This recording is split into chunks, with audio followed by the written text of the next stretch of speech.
Bem-vindos a mais um episódio do podcast Ideias a Contracorrente. O meu nome é Eduardo Branquinho e hoje estou novamente com um amigo, como eu digo sempre, para não falhar, que neste caso é o João Monteiro, que é o fundador da Equilibrium Music. Alguns conhecerão, mas eu penso que a maioria dos meus ouvintes não conhecerá, mas vai passar a conhecer e espero que este episódio lhes desperte a curiosidade para todo um universo musical que desconhecem. E gostava de começar primeiro com o óbvio, que é uma apresentação, mas também com uns parabéns, João. É que eu nem quero chamar-lhe preparação, mas quer dizer, no mínimo daquilo que possamos chamar de preparação deste episódio, eu fui ver o site da Equilibrium e reparei que a Equilibrium tem praticamente um quarto de século de existência, ou seja, desde 2000 até hoje, são 24 anos, é inacreditável. João, nós achamos que somos sempre jovens e no fim de contas o tempo passou e quase não demos por eles. Bem-vindo a este podcast, que eu sei de qual és um ouvinte, isto também me dá orgulho muito, e conta-nos lá este percurso formidável. Então, a Equilibrium, como referiste, tem 24 anos, está quase a fazer de facto um quarto de século. Antes da Equilibrium eu escrevia em algumas publicações, tive uma fanzine nos meus tempos de adolescente. A minha primeira fanzine que eu fiz saiu quando eu tinha 15 anos. A fanzine durou até finais de 90 e parte final da década dos 90, 98, acho que foi quando saiu o último número. Entre 98 a 2000 ainda colaborei com mais algumas publicações. E então essa experiência com as publicações e com a fanzine acabou por me proporcionar uma série de contactos no meio musical, entre aspas, desde editoras a algumas bandas, sobretudo fora de Portugal. Portanto, já havia uma rede de contactos e a Equilibrium aparece um pouco como continuidade desse trabalho. Na altura também pretendia ser uma base de trabalho, quer para mim, quer para o meu sócio na altura, o Nuno, que tinha os Dwelling.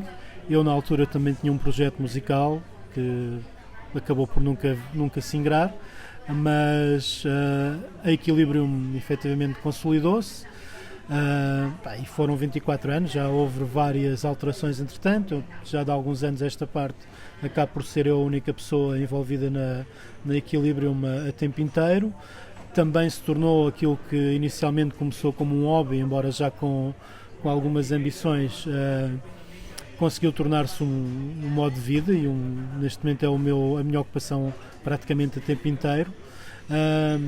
E olha, passado 24 anos, com bastante persistência e teimosia, a Equilibrium continua. Acho que acabou por largar um pouco o espectro a outras correntes musicais que se calhar na altura não seriam propriamente parte da gênese da Equilibrium, mas que eu acho que sempre houve uma grande ligação entre elas, e há um fio condutor que vai desde o clássico contemporâneo, se calhar ao metal mais extremo que eu tenho, ao industrial, ao post-rock, ao medieval, ao neoclássico.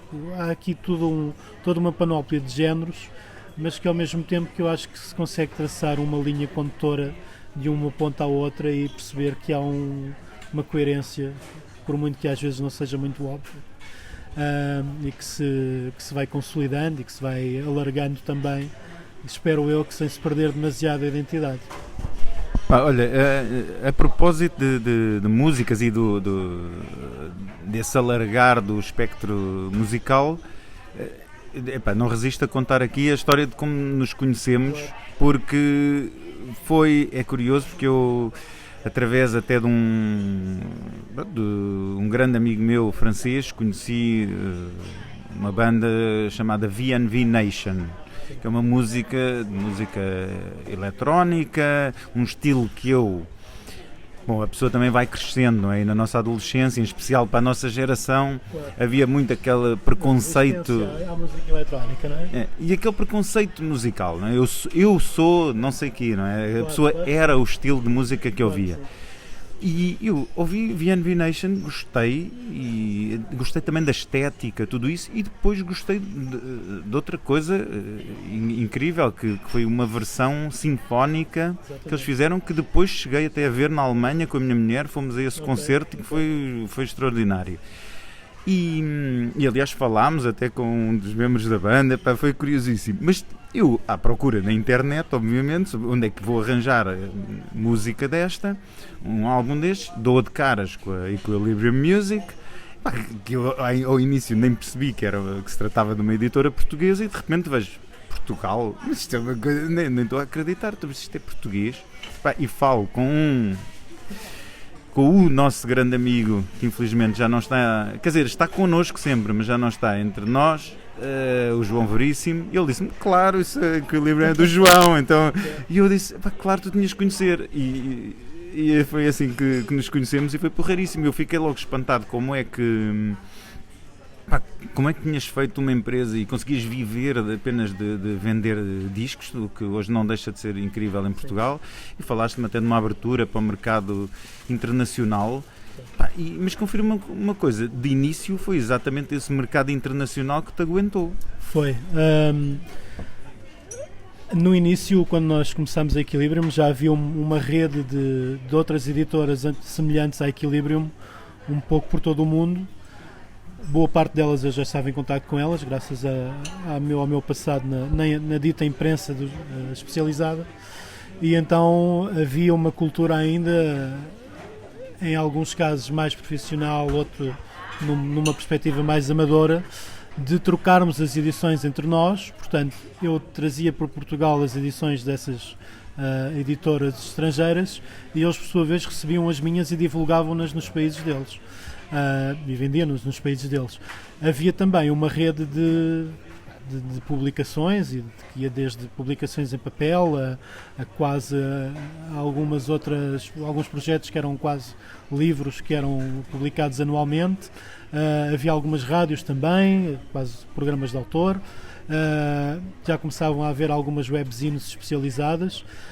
Toda essa parte da imprensa e da promoção, neste momento, com o surgimento das redes sociais, acabou por se esbater bastante. Portanto, um desafio que nós temos neste momento é conseguir fazer alguma promoção aos trabalhos que vamos divulgando no que seriam os ditos meios de imprensa. Mas a grande aposta da Equilibrium sempre foi, de facto, fazer algo que, embora estivesse sediado em Portugal e embora trabalhássemos com alguns projetos portugueses, sempre tive a ambição de fazer uma coisa que fosse também para o exterior.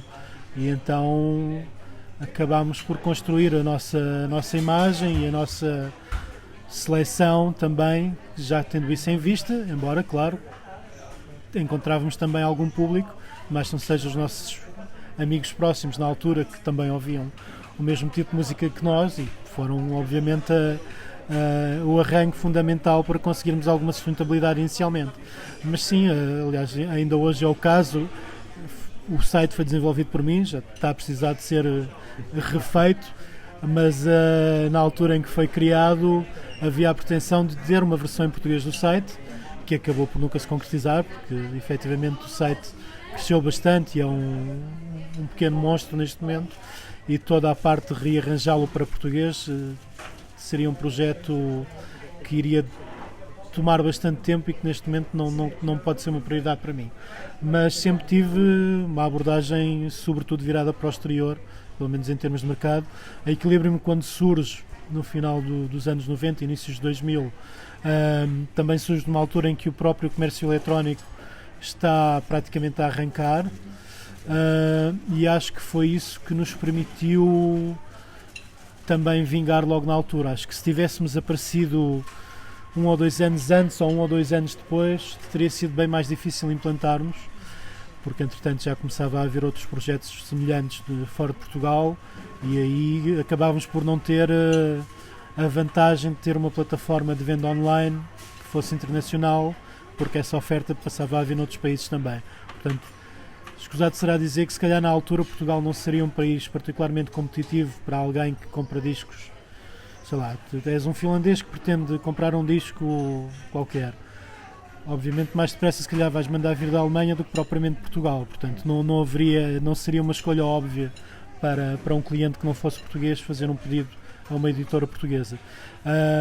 E o facto de nós termos começado na altura em que começámos, de facto permitiu-nos consolidar-nos o suficiente para que isso, estarmos lá na altura certa, e ao longo dos anos também, pronto, conseguimos construir a nossa reputação e sedimentar-nos um bocado no nicho de mercado a que nos propunhamos. Portanto, acabámos por conseguir sobreviver e crescer nesse meio. Mas hoje em dia, se calhar, já está mais equilibrado, mas ainda boa parte das minhas vendas continuam a ser para o estrangeiro. João, mas eu, por exemplo, eu vou pegar num dos géneros que a Equilibrium vende e promove, além de vender, que é o chamado Dark Folk. Sim. Que é um tipo de música que eu, confesso, lá está, nos meus tempos de intransigência não ligava nada, mas cheguei até ele, através de amigos, obviamente, e descobri, também por vários amigos, que durante um tempo, hoje as coisas estão diferentes, mas houve um tempo em que Portugal era quase a meca desse estilo musical. Sintra era assim o centro de todo esse estilo musical, era quase obrigatório para as bandas passarem por cá. Eu lembro-me de estar com o nosso amigo Veríssimo e tantos outros amigos num concerto formidável de Blood Axis em Sintra.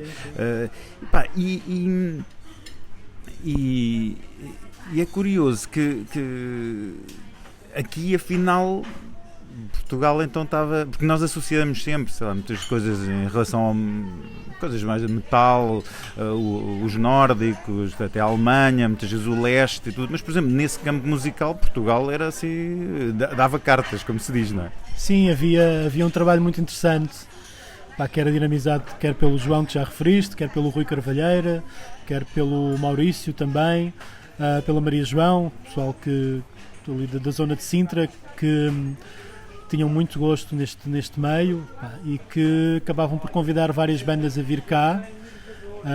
Algumas delas já sabiam ao que vinham e já conheciam pelo menos alguma coisa sobre Sintra. Outras ficavam absolutamente maravilhadas, porque inclusivamente alguns destes eventos tiveram lugar na Quinta da Regaleira. Portanto, o Dark Folk também é um género muito dado a algum misticismo, a algum gosto por tradições mais ancestrais, digamos. Portanto, era fácil perceber que quem viesse a Sintra, quer para tocar, quer para ver um concerto, ia estar num momento bastante especial. E este meio, na altura, era uma coisa muito de nicho, mas tinha um público muito fiel. E este tipo de eventos havia pontualmente pela Europa, mas não era propriamente um tipo de coisa que fosse muito comum ver. Especialmente os Blood Axis, por exemplo, fizeram 2, 3 tours europeias. Cada uma delas, imagino eu, que não terá tido mais do que 10 datas, portanto não era vulgar ter a possibilidade de ver os Blood Axis a atuarem em Portugal, ou na Europa, aliás. E como tal, acabava por haver um certo quase turismo também de alguns seguidores do género que vinham a Portugal de propósito para assistir a estes concertos, especialmente porque depois percebeu-se rapidamente que havia aqui um meio que, embora fosse pequeno em termos se calhar de seguidores, que acabava por estar bastante bem consolidado e que as coisas eram feitas com muito gosto e com pés e cabeça, digamos. Portanto, conseguimos de alguma forma afirmar Portugal, entre aspas, como uma referência, e houve muitas bandas que entretanto passaram por cá, que eram quase as vacas sagradas do género, os Blood Axis, os Death in June, os Soul Invictus. Havia também a Simbiose nos anos 90, que trouxe cá algumas dessas bandas pela primeira vez. Agora havia a Ananana, havia algumas publicações. Agora é impossível imaginar-se isso, mas nos anos 90 tu terias o Blitz com entrevistas aos Death in June, aos Soul Invictus, aos Ordo Equitum Solis, toda uma banda, toda uma vaga de projetos que apareceram na gênese do Dark Folk e do chamado industrial e pós-industrial, que hoje em dia dificilmente consegues encontrar algum tipo de exposição para eles em qualquer que seja a imprensa em Portugal, mas que na altura eram tratadas com bastante naturalidade por parte da imprensa especializada que tínhamos em termos de música. Esta altura do Dark Folk em Sintra já não beneficiou desse tipo de divulgação, certo, salvo um ou outro apontamento, mas por outro lado já havia a internet que compensava essa lacuna e as coisas conseguiram-se consolidar dessa forma. Houve também uma série de concertos no Teatro Ibérico, com o Rui Carvalheira, com o Carlos Ornelas, com o José Pacheco, que trouxe cá os Current 93 na altura, com o Anthony and the Johnsons a fazer a primeira parte ao piano, a primeira vinda dele cá, ainda antes sequer de ser minimamente conhecido a nível mundial, passou no Teatro Ibérico. Portanto, havia ali um pequeno nicho que teve um público bastante fiel, que entretanto nos dias de hoje está um pouco mais esbatido, mas que efetivamente Portugal deixou o seu contributo para aquele período deste pequeno meio que surgiu na altura. João, foi isso sempre que me impressionou, porque irrita-me sempre aquela conversa que nós conhecemos bem, muito portuguesa, de que aqui nunca acontece nada, não se faz nada, e em muitos casos nós estamos na vanguarda. Pronto, esse é só mais um caso. Sim. E é bom recordá-lo. É engraçado tu falares isso. Eu lembro-me que havia, por exemplo, muita gente que vinha de Espanha para os eventos e que tinham exatamente esse discurso em relação à Espanha. Pese embora tivessem realizado no final dos anos 90 e inícios dos 2000 um festival espetacular em Espanha, que era o Arcana Europa. A primeira edição foi em Segóbriga, numa necrópole em Segóbriga, um cenário fantástico, um anfiteatro romano, que tinha uma estátua à frente do palco sem cabeça. Depois há uma história muito engraçada com os Sangre Cavallum nesse evento, em que eles abrem o concerto, estamos a falar em Espanha, não é? E dizem algo do género: Portugal é como esta estátua, falta-nos a nossa cabeça, que é a Galiza. E, portanto, houve ali um misto de reações a esta intervenção, como podes imaginar, mas na altura em que decorriam este tipo de eventos cá em Portugal, havia uma série de pessoal que vinha de Espanha, por exemplo, para assistir, e que comentava isso, que efetivamente que Portugal estava a dar cartas na medida em que em Espanha não acontecia nada.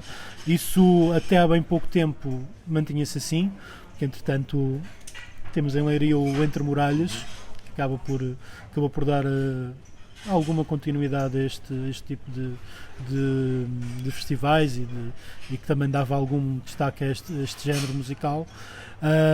E até há poucos anos atrás não havia nada do género em Espanha, e vinha muito público de Espanha exatamente para vir ao Entre Muralhas, porque efetivamente em França também pouco havia com as dimensões do Entre Muralhas. Quando chegas à Alemanha, efetivamente já é diferente, já há muita coisa, em Itália e tal, mas quer a nível de Península Ibérica, e mesmo se quiseres própria França, não tinha se calhar tanta coisa a acontecer como Portugal em grande parte. O que é interessante, termos aqui o nosso cantinho que se mantém ainda fiel e indefectível e que consegue granjear alguma admiração por parte de quem tem interesse nestas coisas. É verdade, é verdade. João, agora, a propósito, nós, até antes de começarmos a gravar, estávamos a falar nisso e eu não resisto a partilharmos com quem nos ouve essa conversa. Estávamos a falar de um programa de rádio que eu descobri há relativamente pouco tempo. Quer dizer, é um programa que existe há muito tempo e eu só há pouco, quer dizer, não sei precisar, mas há um ano, talvez, um pouco mais, é que descobri esse programa e tenho ouvido cada vez mais, e refiro-me ao programa Argonauta, que é feito pelo Jorge Carnachido, que eu não conheço, mas se por acaso ouvir isto, mando os meus cumprimentos e os meus parabéns, que faz um trabalho formidável e que cruza leituras com música ambiente, numa simbiose, disseste há bocado a palavra e aqui aplica-se perfeitamente, extraordinária mesmo, e eu costumo ouvir. Há uma coisa curiosa nesse programa, é que há quem pense erradamente, na minha opinião, que a música ambiente é exatamente música de elevador, ou seja, uma música que se põe enquanto se está a fazer outra coisa, e eu descobri uma coisa interessantíssima com o Argonauta, é que é um programa que eu ouço só para ouvir o programa, ou seja, eu não estou nem a ler nem a fazer qualquer outra coisa enquanto ouço esse programa, e isso acho que mostra bem a forma do programa. E lembro-me, há pouco estávamos a falar de como é que é possível juntar. Eu lembro-me um dos programas recentes, podem ver isso até no site no RTP Play, por isso é fácil encontrá-lo. Houve um sobre o Blade Runner, que é um dos filmes favoritos, e baseado num grande livro também, que estava muito, muito bem feito, e onde ele conseguia juntar na perfeição, salvo erro, Jean-Michel Jarre com Arditi. Quer dizer, e quando se consegue isto é porque se está mesmo num nível fantástico. Mas eu puxo nem que seja pelos Arditi, que é um grupo que não estás à espera de ouvir numa rádio pública nacional. Olha, eu conheço o programa há alguns anos, vou ouvindo também com alguma atenção.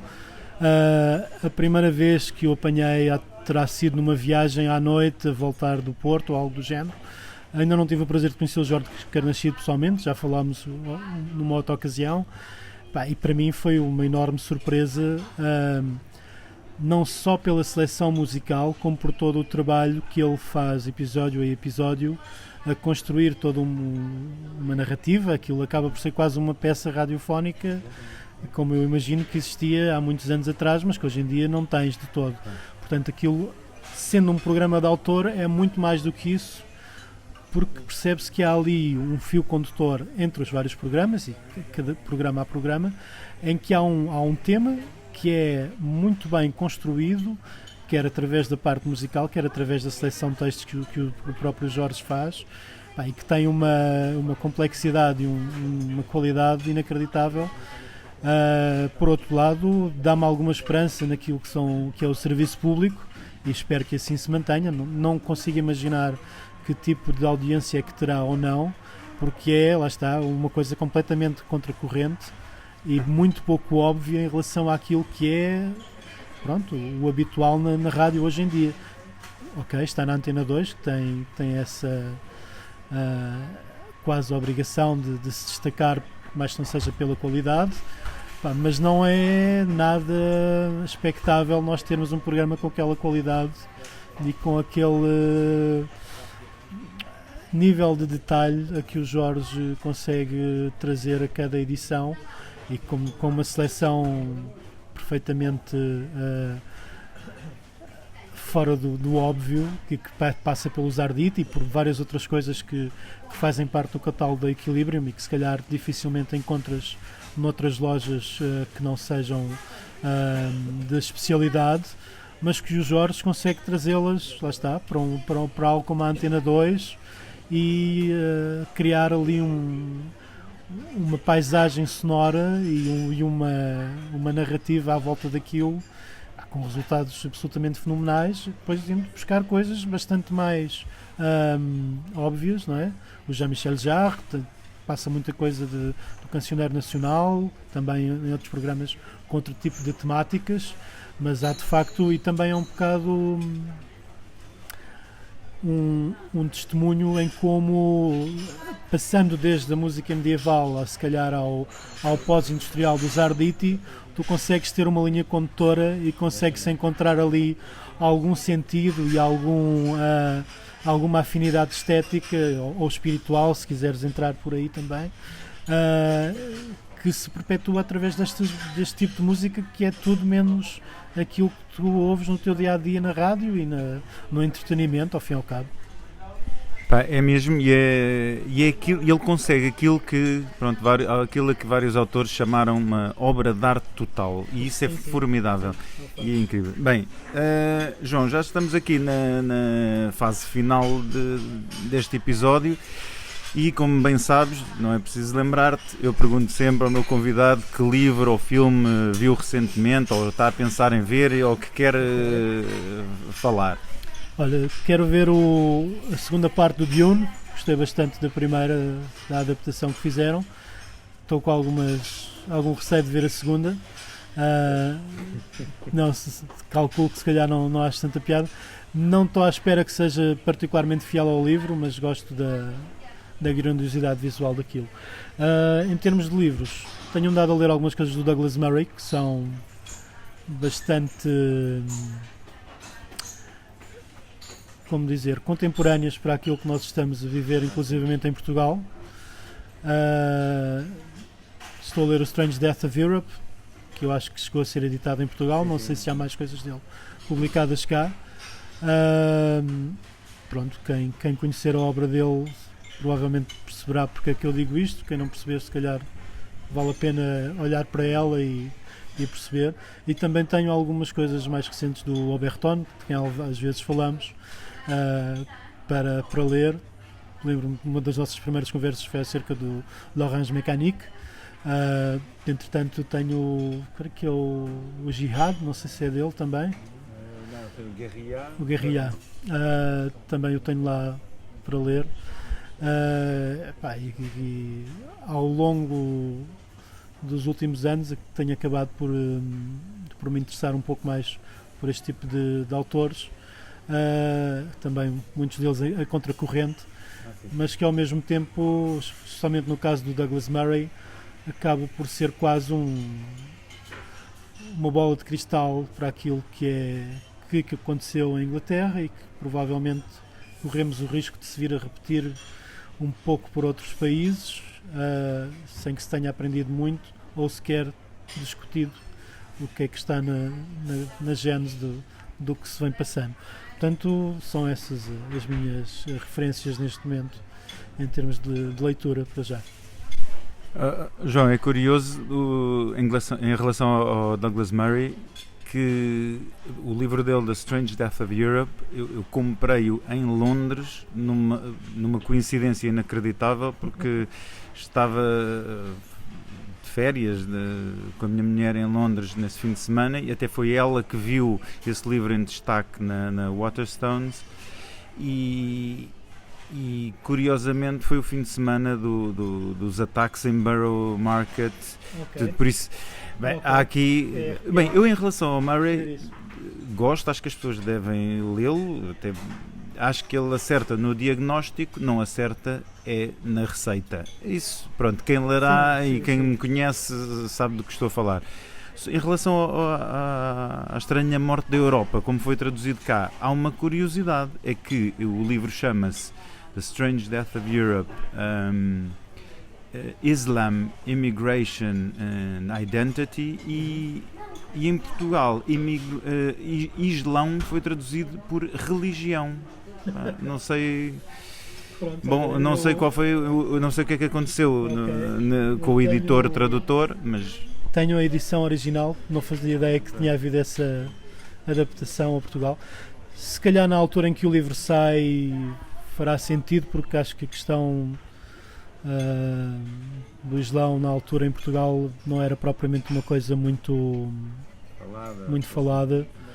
Se calhar falar na religião era uma forma também de tornar o livro mais apelativo.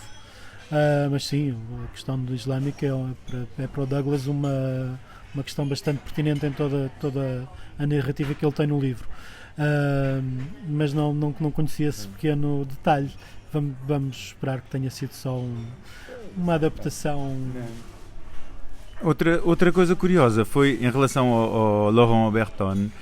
É curioso que eu há uns anos que eu gosto sempre, tento sempre conhecer os meus autores, até os mortos, não é? Vou ao sítio onde eles viveram, etc. E consegui numa apresentação pública num livro do Oberton excelente e que provocou alguma polémica, que se chama La France Interdite, sobre a imigração, e eu conheci-o e troquei algumas palavras com ele em Estrasburgo. Ele até ficou um bocado surpreendido e perguntou-me: peraí, mas você é português? E ficou primeiro, até pensou, quer dizer, é um português que vive cá. E eu disse: não, eu por acaso, olha, estava na Suíça, vim até cá porque sabia que ele. Até ficou lisonjeado e pronto, assinou-me o livro, ainda trocámos algumas palavras. E eu, à época, confidenciei-lhe, sabe, aquilo, eu gostei do seu La France Orange Mécanique, que fala daquilo que ele chama l'ensauvagement de la France, né? Em português, o acelvajamento, que hoje estamos a viver em Portugal e que era facilmente antecipável, mas, bom, há sempre pessoas que gostam de negar a realidade. E curiosamente, uma vez eu fui até a tua casa para ir buscar uns discos e tu comentaste isso. Olha, é curioso que eu li os livros do Oberton e eu disse: caramba, deve ser a única pessoa em Portugal, é claro que haverá mais, mas deve ser a única pessoa em Portugal que eu conheço. É muito óbvio na altura, acho eu. Conheces o livro bem, portanto sabes o que é que trata e o quão chocante consegue ser uma série de relatos que estão no livro. Depois percebi, aliás, o próprio Oberton fala nisso, muitos daqueles relatos são compilados de imprensa local, portanto não necessariamente daquilo que é a chamada mainstream media, se quiserem ir por aí, e é um bocado na imprensa local que ele às vezes consegue perceber os vários episódios de selvageria que vão acontecendo pelo país e que às vezes quase que se pretende fingir que não acontecem e que não estão lá, não só os episódios em si, como depois a forma como são tratados a nível judicial e as consequências ou não consequências para quem os realiza. Portanto, foi um livro que isto já terá sido, se calhar há uns 10 anos, sem 10 anos não, mas certamente há 8, 9, quando tivemos este encontro e falámos nele. Portanto, o Oberton continua a publicar, não sei qual será o mais recente dele, mas a L'Orange Mécanique em particular tinha uma série de relatos bastante assustadores e que roçavam quase até que ponto é que conseguimos ir enquanto sociedade, quer na parte da selvageria, quer na parte de desculpabilizá-la. Que na altura parecia quase um mundo longínquo, mas que entretanto vamos percebendo que não está assim tão longínquo e que acho que nos arriscamos a ser bastante palpável aqui mesmo em Portugal, como já é na França, não é? Nós agora em Portugal já estamos a entrar nessa fase. França já está numa fase subsequente, que é aquilo que hoje em França se chama a mexicanização da França, porque assistimos, e aliás recentemente houve um tiroteio numa cidade francesa que envolveu centenas de pessoas com vários feridos, que é uma coisa entre gangues de narcotraficantes, quer dizer, uma coisa, não é só em Jalisco ou não sei onde que acontece isto, hoje acontece isto aqui ao lado. E a propósito, perguntavas-me do livro do Oberton e eu ainda não estou a lê-lo, mas posso falar aqui nele. O último que ele publicou chama-se Guerre, pronto, e é aquela ideia de um combate. Nós temos que começar o combate por nós próprios. Pronto, é um livro interessante, eu só folheei, ainda não comecei a ler, mas deixo aqui a nota. Já estamos mesmo no final. Bom, não vou fazer grandes sugestões minhas, que isso fica-se para a próxima. As dos meus convidados são sempre mais importantes. Acabo só com uma nota negativa. João, prepara-te para o pior nessa segunda parte do Dune. Eu sou um grande fã do Dune. A primeira parte eu até gostei. Bom, eu gosto imenso, eu sou um fã incondicional do filme do Lynch, apesar de haver muitas pessoas que não gostam. A primeira parte até gostei, a segunda parte, sinceramente, claro, tem partes boas, mas é mesmo muito má, má, mas enfim, pronto, é o que temos. Não me surpreende.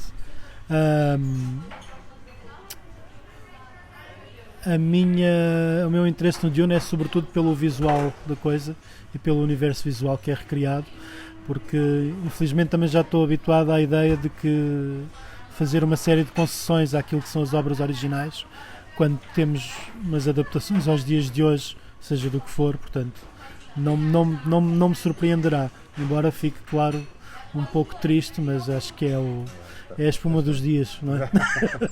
Faz parte.